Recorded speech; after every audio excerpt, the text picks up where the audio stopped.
پھر اسی طرح گناہوں کی وجہ سے بندے اور رب کے درمیان دوری آ جاتی ہے، اور انسان کے دل کے لیے سب سے بڑی وحشت ناک چیز یہی ہے کہ اس میں رب کا ذکر نہ ہو، اس میں سکون نہ ہو، اطمینان نہ ہو۔ پھر اسی طرح یہ ہے کہ انسانوں کے درمیان بھی دوریاں پیدا ہو جاتی ہیں، آپس کی محبتیں ختم ہو جاتی ہیں، گھروں کے اندر بے سکونی پیدا ہو جاتی ہے، اور قوموں کے اندر، قوم کے افراد کے درمیان باہم ایک دوسرے کے ساتھ ناچاکی اور لڑائی جھگڑے پیدا ہو جاتے ہیں۔ پھر اسی طرح گناہ کرتے رہنے سے انسان کے دل کے اندر سے گناہ کی نفرت ختم ہو جاتی، اور جب گناہ کی نفرت نہیں رہتی تو پھر انسان آسانی سے گناہ کرتا چلا جاتا ہے، اور اتنا بے حس ہو جاتا ہے کہ گناہ کرنے کے باوجود اس کو احساس نہیں ہوتا کہ اس نے گناہ کیا ہے، اور پھر اسے توبہ کی توفیق بھی نصیب نہیں ہوتی۔ پھر اسی طرح شیطان انسان پر مسلط ہو جاتا ہے، ایسا انسان شیطان کا آلہ کار بن جاتا ہے جو گناہ کرنے کے بعد توبہ نہیں کرتا، اور بعض گناہوں کی وجہ سے انسان لعنت کا مستحق بھی ہو جاتا ہے، یعنی اللہ سبحانہ وتعالیٰ کی رحمت سے دوری ہو جاتی ہے، جیسے نبی صلی اللہ علیہ وسلم نے سود کھانے والے پر اور کھلانے والے پر لعنت بھیجی ہے۔ پھر اسی طرح انسان بعض اوقات بڑے گناہ نہیں بھی کرتا لیکن چھوٹے گناہ معمولی سمجھ کر کرتا چلا جاتا ہے، تو یہ یاد رکھنا چاہیے کہ چھوٹے چھوٹے گناہ مل کر انسان کو ڈبونے کے لیے کافی ہو جاتے ہیں۔ رسول اللہ صلی اللہ علیہ وسلم نے فرمایا، چھوٹے گناہوں سے بھی اپنے آپ کو بچاؤ، کیونکہ بعض اوقات بہت سے چھوٹے گناہ بھی اکٹھے ہو کر انسان کو ہلاک کر دیتے ہیں۔ پھر رسول اللہ صلی اللہ علیہ وسلم نے اس کی مثال اس قوم سے دی جنہوں نے کسی جنگل میں پڑاؤ ڈالا، کھانے کا وقت آیا تو ایک آدمی جا کر ایک لکڑی لے آیا، دوسرا جا کر دوسری لکڑی لے آیا، یہاں تک کہ بہت سی لکڑیاں جمع ہو گئی، اور انہوں نے آگ جلا کر جو اس میں ڈالا پکا لیا، یعنی ایک ایک تنکا مل کر اتنی آگ بن گئی کہ پورا کھانا تیار ہو گیا۔ تو اسی طرح چھوٹے گناہوں کی کثرت انسان کو جلانے کے لیے کافی ہے، یعنی چھوٹے گناہوں کی کثرت انسان کے لیے بڑی مصیبت کا پیش خیمہ بن سکتی ہے۔ پھر اسی طرح قرآن مجید سے یہ بات بھی پتہ چلتی ہے کہ جب مختلف اقوام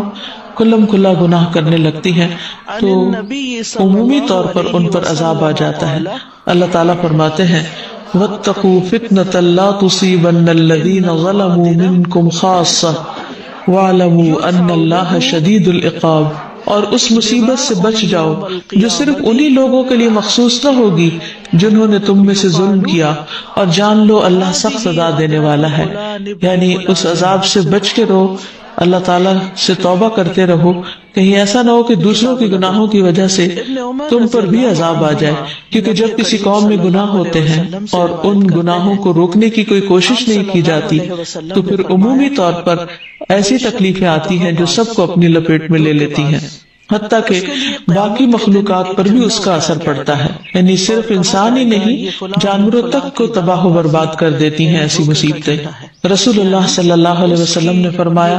فاجر بندے کے مرنے پر اللہ کے بندے، شہر، درخت اور چوپائے سب آرام پا جاتے ہیں۔ پھر اسی طرح یہ ہے کہ قیامت کے دن انسان پر گناہوں کا بوجھ ہوگا جو اس کے لیے شرمندگی کا باعث ہوگا۔ قرآن مجید میں آتا ہے، وَلَا تَزِرُ وَازِرَةٌ وِزْرَ أُخْرَى وَإِن تَدْعُ مُثْقَلَةٌ إِلَىٰ حِمْلِهَا لَا يُحْمَلْ مِنْهُ شَيْءٌ وَلَوْ كَانَ ذَا قُرْبَىٰ، کوئی بوجھ اٹھانے والا دوسروں کے گناہوں کا بوجھ نہیں اٹھائے گا، اور اگر بوجھ سے لدا ہوا شخص کسی دوسرے کو اٹھانے کے لیے بلائے گا بھی تو کوئی اس کے بوجھ کا کچھ بھی حصہ اٹھانے کو تیار نہ ہوگا، اگرچہ وہ اس کا رشتہ دار ہی کیوں نہ ہو۔ اسی طرح قیامت کے دن گناہوں کے مطابق انسان کا جسم پسینے میں ڈوبا ہوا ہوگا، کوئی ٹخنوں تک، کوئی گھٹنوں تک، کوئی اس سے اوپر تک۔ پھر اسی طرح بعض گناہ ایسے ہوتے ہیں کہ جو نیکیوں کو کھا جاتے ہیں، نیکیوں کو ضائع کرنے کا سبب بن جاتے ہیں، جیسے غیبت، چغلی، طعنہ زنی وغیرہ وغیرہ۔ تو اس لیے بہت ضروری ہے کہ انسان اپنے گناہوں سے توبہ کر لے اور استغفار کرے، اور دنیا سے رخصت ہونے سے پہلے اپنی بخشش کروا لے، کیونکہ بخشش کا دروازہ موت تک کھلا رہتا ہے، لیکن مرنے کے بعد انسان قبر کے سارے عرصے میں اگر سارا وقت بھی استغفار کرتا رہے تو اس کو اس سے کچھ فائدہ نہیں۔ اللہ سبحانہ وتعالی انسان کو خود استغفار کرنے کی ترغیب دیتے ہیں، فرمایا افلا یتوبون الی اللہ ویستغفرونہ واللہ غفور رحیم، کیا یہ لوگ اللہ کے حضور توبہ نہیں کرتے اور اس سے بخشش طلب نہیں کرتے، حالانکہ اللہ بخشنے والا اور رحم کرنے والا ہے۔ اسی طرح تمام لوگوں کو اللہ تعالیٰ نے استغفار کا حکم دیا، وَأَنِ اسْتَغْفِرُوا رَبَّكُمْ ثُمَّ تُوبُوا إِلَيْهِ، اور یہ کہ اپنے پروردگار سے معافی مانگو اور اس کے حضور توبہ کرو۔ ایمان والوں کی صفت یہ ہے کہ وہ خاص طور پر سحری کے وقت توبہ کرتے ہیں، استغفار کرتے ہیں، وَالْمُسْتَغْفِرِينَ بِالْأَسْحَارِ۔ پھر اسی طرح تمام انبیاء اپنے رب کے حضور استغفار کرتے رہے۔ ابراہیم علیہ السلام کہتے ہیں وَالَّذِي أَطْمَعُ أَن يَغْفِرَ لِي خَطِيئَتِي يَوْمَ الدین، اور میرا رب وہ ہے جس سے میں توقع رکھتا ہوں کہ قیامت کے دن میری خطائیں معاف فرما دے گا۔ موسیٰ علیہ السلام نے دعا کی قال رب انی ظلمت نفسی فاغفر لی فغفر لہ انہ هو الغفور الرحیم، اے میرے پروردگار بلا شبہ میں نے اپنے آپ پر ظلم کیا ہے، لہذا مجھے معاف کر دے۔ چنانچہ اللہ تعالیٰ نے اسے معاف کر دیا، بلا شبہ وہ بڑا بخشنے والا رحم فرمانے والا ہے۔ پھر یونس علیہ السلام نے دعا کی لا الہ الا انت سبحانک انی کنت من الظالمین۔ داؤد علیہ السلام نے دعا کی وظن داؤد انما فتناہ فاستغفر ربہ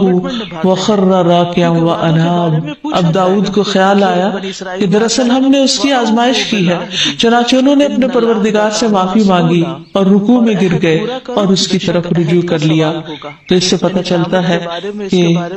اتنے بڑے بڑے پیغمبر جو اللہ کے محبوب بندے تھے کس طرح اللہ تعالیٰ کے سامنے عاجزی کرتے ہیں اور اپنے گناہوں کی معافی مانگتے ہیں۔ پھر اسی طرح نبی صلی اللہ علیہ وسلم دن میں 100 بار استغفار کیا کرتے تھے، تو اس لیے ہم سب کو بھی کثرت سے استغفار کرنی چاہیے۔ استغفار بیماریوں کا علاج بھی ہے اور اللہ کے عذاب سے بچانے والا بھی، اللہ سبحانہ وتعالیٰ کی رحمت پانے کا ذریعہ ہے اور پھر بارش کے نزول کا ذریعہ بھی ہے، زراعت میں برکت کا ذریعہ، کبیرہ اور صغیرہ گناہوں سے معافی کا ذریعہ، اچھا اعمال نامہ پانے کا ذریعہ، یعنی قیامت کے دن انسان کو جن کی بخشش ہوگی ان کو خوشخبری دی جائے گی اور ان کا نامہ اعمال جو ہے وہ بہترین نامہ اعمال ہوگا۔ پھر جنت میں درجات کی بلندی استغفار کی وجہ سے ہوگی۔ تو اس لیے ضروری ہے کہ ہم اٹھتے بیٹھتے اپنے گناہوں کی معافی مانگتے رہیں، اور استغفار کے لیے انسان اپنی زبان میں بھی اللہ تعالیٰ سے بخشش مانگ سکتا ہے، لیکن بہتر یہ ہے کہ اگر انسان